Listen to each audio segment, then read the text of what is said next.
Hey YouTube, thanks for joining me again. Recently I saw a lot of videos where people show off their cheapest and their most expensive knives respectively, and I thought I'll do that too. Even though I don't spend hundreds and hundreds of dollars on knives, I still show you my cheapest knife and I also show you my most expensive knife. Okay, let's get right to it, right? No one has time to lose. My cheapest knife is this here. It's a Chinese-made knife. In fact, it's a early Chinese-made knife. It's the SanRenMu, does it say here? Here, 681. It's a tiny backlock knife. And so it's only, I don't know, 6 centimeters blade. The handle is Zytel. There's a lanyard on it to make it a full handle knife. And this knife is my backup knife. It's always in my messenger bag, tucked away, because it's very thin, very lightweight, also not particularly threatening with its yellow little lanyard here. But, so it's a backup. It is completely suitable for many tasks. The blade length is just long enough to be useful in a pinch. It's also just wide enough to be useful in a pinch. And so why is it cheap? Because it's an early Chinese-made knife, because it's small, and because it's not particularly interesting. There's nothing too special about it. The handle is called, it's Zytel, so it's maybe brand material. It's lightweight. It has a clip which is sturdy. It has a very nice click too. But it's pretty uninteresting.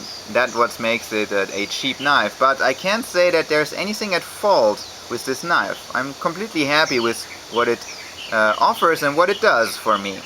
My backup knife in my pouch. I paid maybe $4 or $5 for it, and that's already shipped to my door internationally from Hong Kong. So that is exceptionally cheap. And it's a useful knife, you see? Okay, enough of that. Now my most expensive knife is in this pouch, and it is this knife made by Case, and this is an elephant's toenail. So this is a pretty substantial knife with a big 3-inch blade. Cluck. This knife is expensive because it's a collector's item. There is a market for collecting Case. This knife is almost 45 years old, and I bought it off a collector who had tucked it away, right, for 45 years. So that's what you have to pay for. Then it's also more expensive because it's a pretty good example of such a knife. The handle scales are quite nice, very nice jigging here. The blades have good centering, not too much rub. These elephant's toes, they do rub because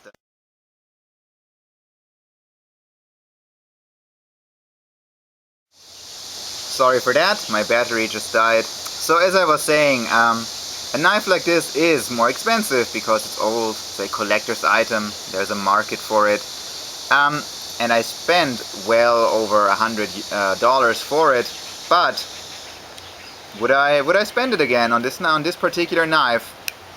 Yes, I think so, because it's well worth it, I think. It's a beautifully crafted item, the jigging is nice, the shield and the bolsters fit in perfectly. There are really not that many faults on this particular item, and for everything that's not wrong here, you have to pay extra with these knives, right? The blade is very useful. I love it. It's even relatively comfortable, even though you have the smaller blade sticking out here. Still, it's a good knife to work with. It's a good blade to use in daily tasks. It's a heavy knife, but because it's a very comfortable handle, you don't even feel it and notice it that much. Would I buy this knife again? I think so.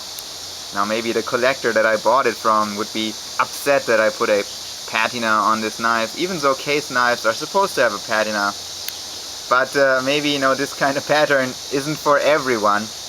But I think an item like this needs to be used. It doesn't really fulfill its destiny if it's just in a drawer forever.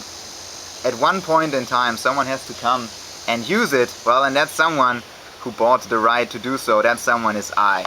So that is what I am doing, and this is my most expensive knife, the Case elephant's toe.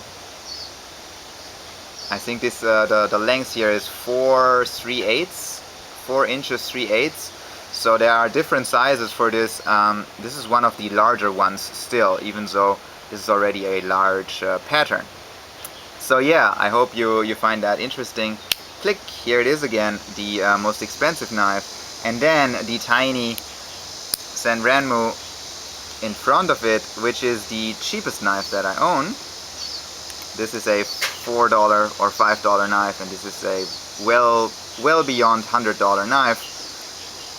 They both fit their purpose. I'm happy with both of them, but of course this one's quite boring and this one's quite interesting. You have to pay extra for that. Okay, thanks for watching, and bye bye.